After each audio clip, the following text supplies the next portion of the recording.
We'll have justice one day. One day. I felt like his killer was in the room with us.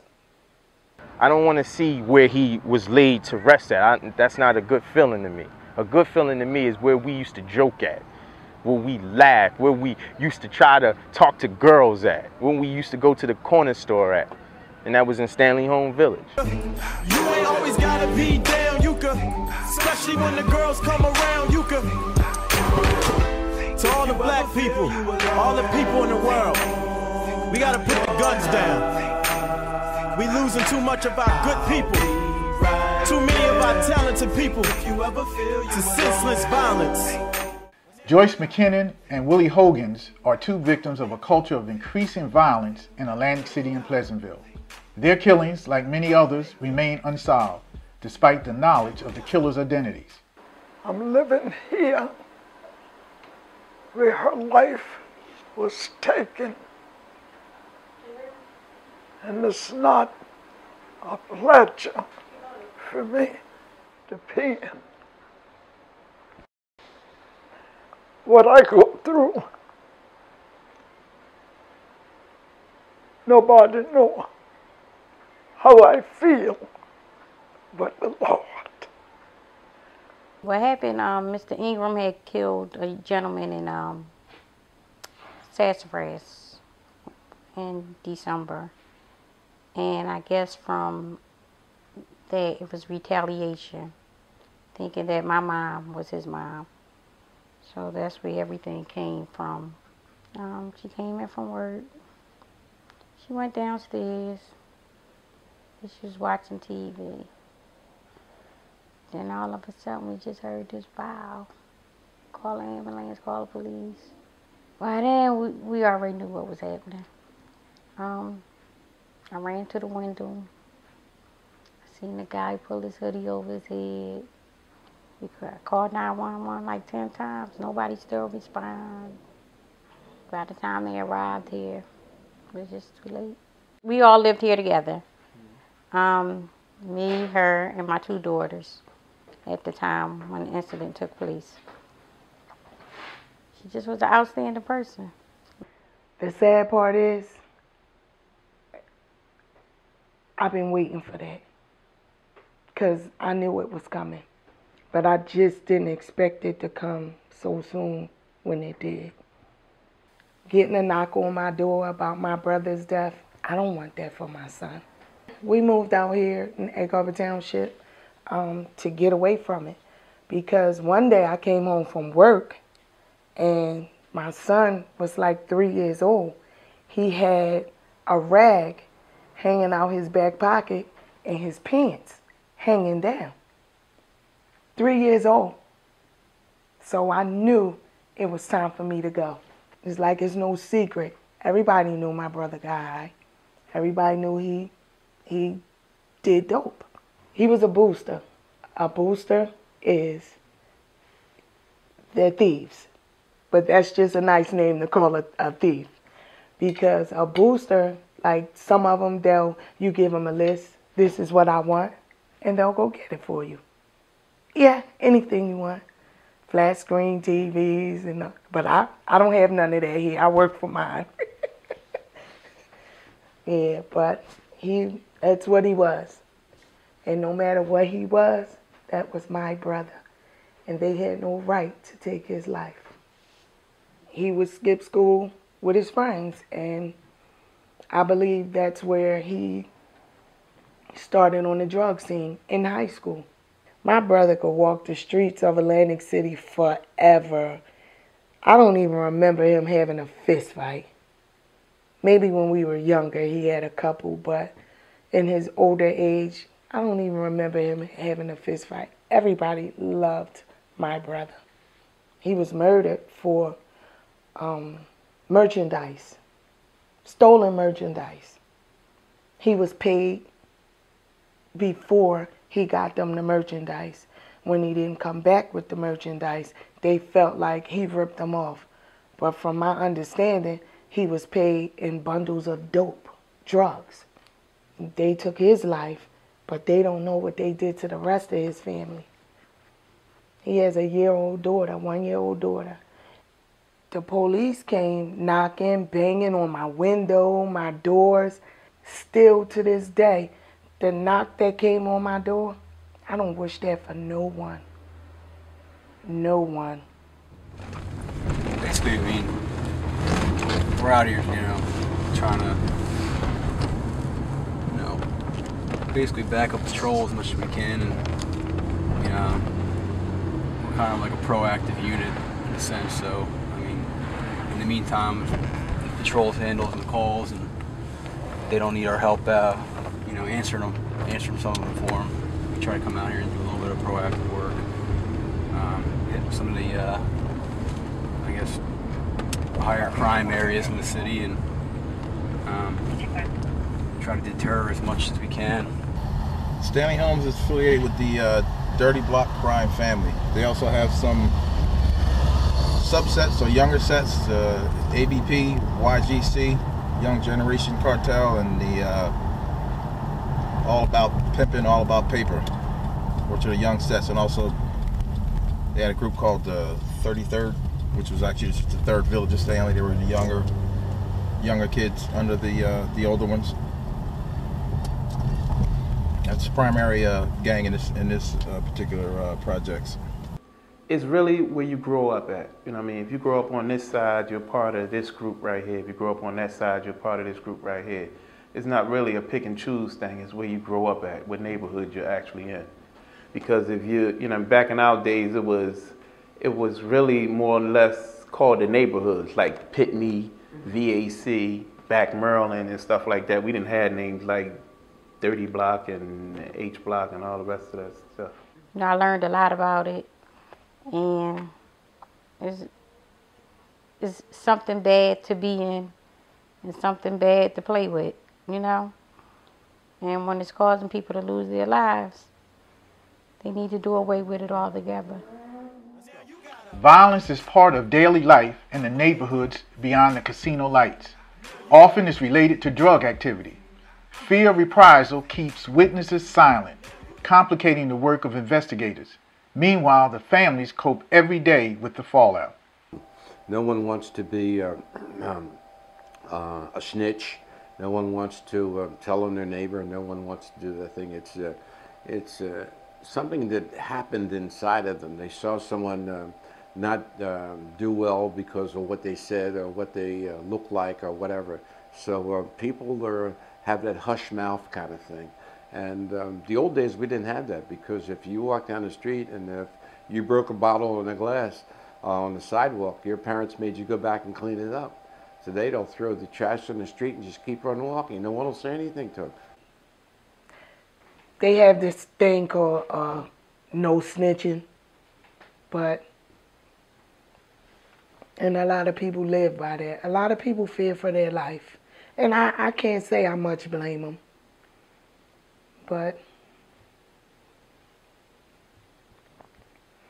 I'm wondering if it was their family member. Wouldn't you want people to speak up? There's a lot of real good people that live here in the city, and I guess they're scared to give us any info what's going on, and it's another reason why we're really out here. We're just trying to just do what we can to try to move some along. Knowledge is interesting, but useless. Evidence is what counts in court. So, people can know or say they know, or investigators can know and say they know, but unless it equates out to evidence, it simply doesn't count. It's if it doesn't exist, in the job that I have to do. And the hardest part sometimes of being an attorney in a prosecutor's office is to look at investigators who, have been, killing themselves, getting knowledge and getting information, telling them that this is information, it's not evidence. We got to go back and get evidence. But that's our job, is to make sure that what comes in here and what we base our cases on is admissible evidence. What I found out about victim survivors and families of victims is that they want to believe that you're out there fighting for them, and that They want you to fight for the memory of their loved one. And if you're in court, even with a weak case, you're obviously fighting. But it's very hard to, you know, when nothing's happening, at least to their eyes, it's very difficult, without being able to go into specifics, to look across a table at people and say, we understand your position, it's a valid position, we are working as hard as we can, but the evidence simply is not there yet, but we won't give up. I mean, you know, it takes a real leap of faith for people after a period of time to continue to believe that. You know, and I understand that. But, you know, that is the single hardest thing to do in this job, is to look at people who want justice and not be able to give it to them when they want it. I mean, like, what is it? What can you do? You can't do but so much. And I'm just a voice. But we need other voices to voice their opinion.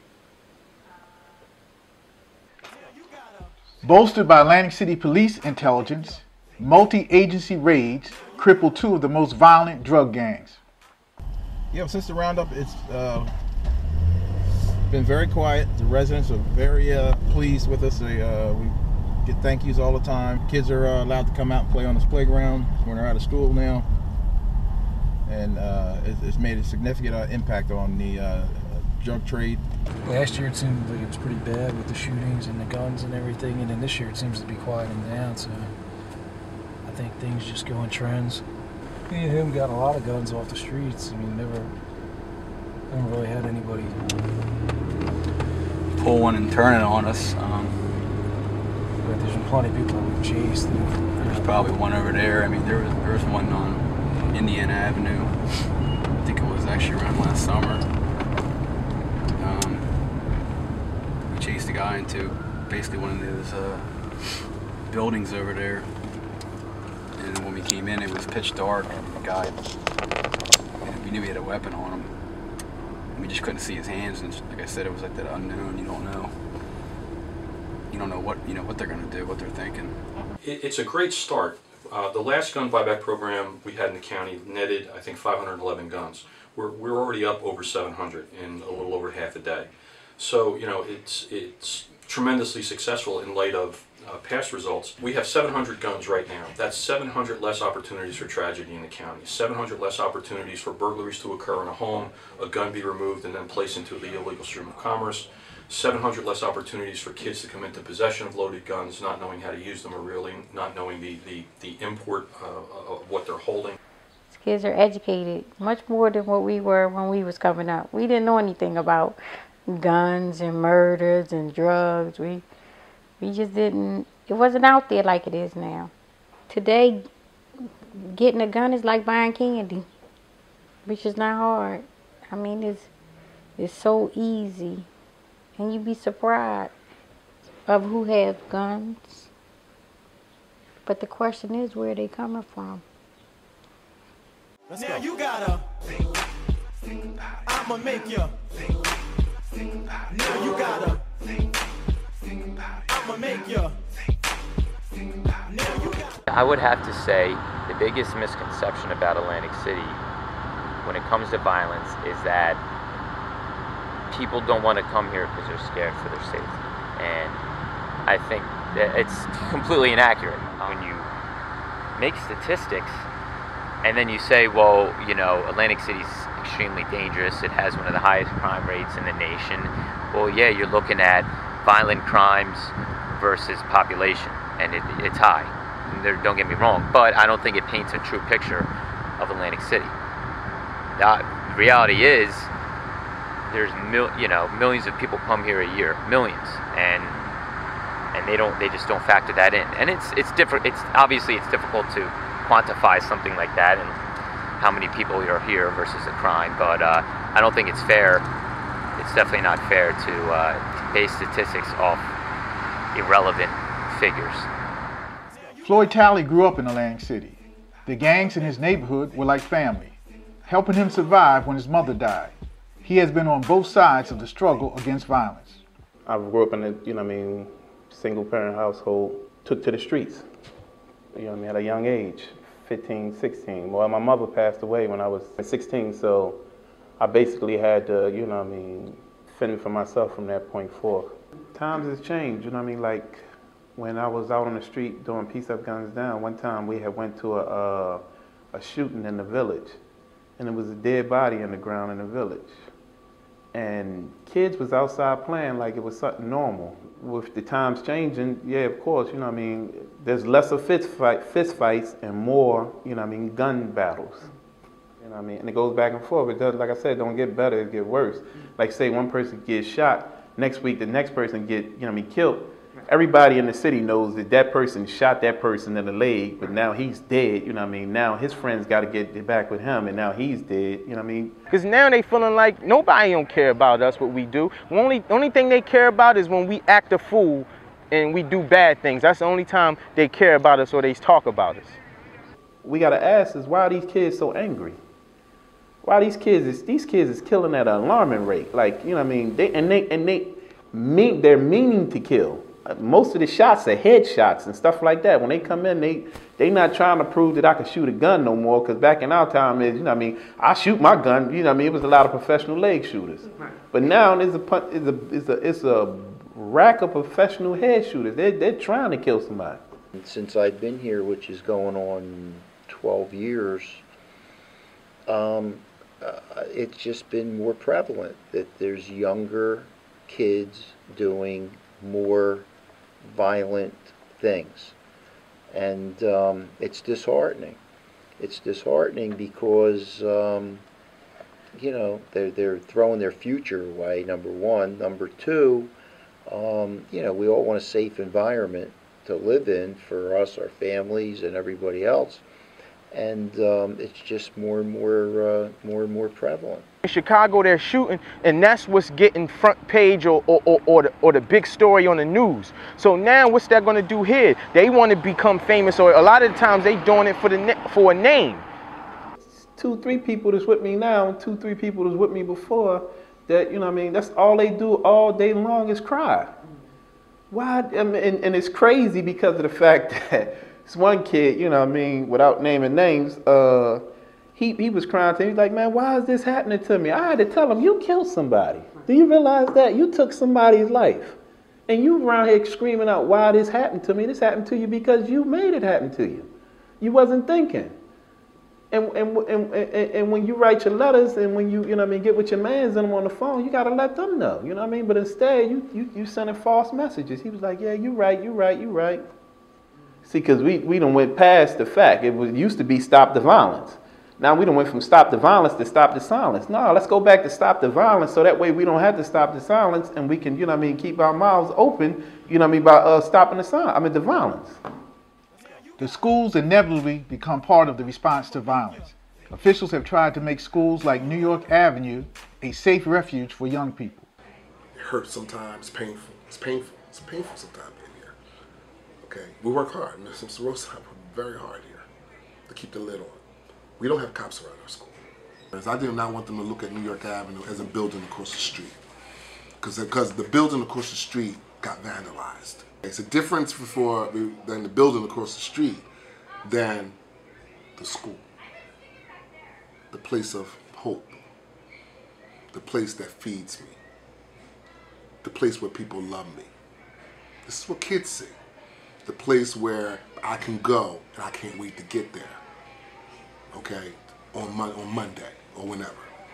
So when you start thinking of it in those terms, it becomes more of the brick and mortar, but it's deeper than that.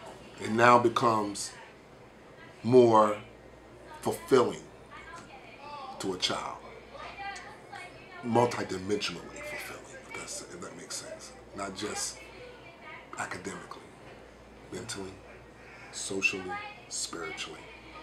And that's what we try to do. We try to hit all those areas to make sure that our kids, irregardless, going back to what I said earlier, of what they come from or what they deal with, they can come out okay at the end. Most of our programs have an economic piece to it. We feed the kids. We have Saturday school. Feed them breakfast and lunch. That means the parents only got to feed them once on Saturday, because we got you for breakfast and lunch. Now we have a dinner program here. So now we feed them breakfast, lunch, and dinner 5 days a week. Okay? That's connected now to academics, because when you come feed your brain, we'll feed your belly. Wow. You earn your respect by first showing respect. These people don't care about your degrees. What they care about, okay, is that you are taking and loving their children as much as they are loving them, or as much as they should be loving them. But finding opportunities for them can be a difficult task in a city in which 1 in 4 adults was unemployed this winter. Well, it's 10 times worse than now, but it was still, you know what I mean, rough back then. The youth tend to take from the streets, especially if there's only a father in the community and not a father and a mother in the household. And when you're young, you look for love anywhere, and anywhere you can find it. And most of the time you find it, you know what I mean, in the streets. And it's really false love, because people will tell you, yeah, man, we love you, you know what I mean, we your brothers and stuff like that, when really they don't love you because of the things and the advice that they give you is something unbecoming of a person that loves you. The kids are basically very, very good, but they're just a product of their environment. And if their environment shows them that crime pays, that's the business they enter. It's a lot easier to get to make a few dollars selling drugs than it is to get an application to get into Stockton. The value system has changed. It's, you know, it's not how well I treat my neighbor, it's how sharp do I look. What kind of automobile do I drive, and what concerts I go to, what kind of alcohol did I drink. You know, it's totally different. I mean, it starts in the home. We don't have that tough love anymore. That tough love went out the door years ago. Kids are doing whatever they want to do. Parents are scared of the kids. So it's going to take a lot to change the situation of Atlantic City and Pleasantville. Solving crimes can be a long and challenging process, but as investigators work quietly behind the scenes, it can be frustrating for families seeking justice. Okay. I have to let them know that you will not put my brother's murder on the back burner. I will not sit around and wait for you to tell me, no, I need to keep in touch with you so you know that he has family out here and we want to know. And I will not stop. I think what people need to appreciate is that homicide investigations are purely reactive. They're very, very rarely proactive. You don't know when they're going to happen. You don't know where they're going to happen, and you know you're starting absolutely from ground zero in every single homicide. To know she's no longer here, it's a painful feeling, but I know I got to keep on doing what I got to do, because I know what she wants, you know. But I'll feel better once everything comes to a head, and it ends. Do you expect that your brother's murder will be solved? Yes. When? I don't know. I hope sooner than later. And then we can all get on with our life. You know, it gets better. It gets better in time. But it's still a healing process that you gotta go through. Whatever problems you're going through out there in the world, when you feel like you by yourself, I'll be right. I was right there once. If you ever feel I understand where you're coming from. So whenever you feel like you by yourself in this world, I'll be right there. I'ma make you. Now you gotta. I'ma make you. Now you gotta. I'ma make you. Now you gotta. I'ma make you.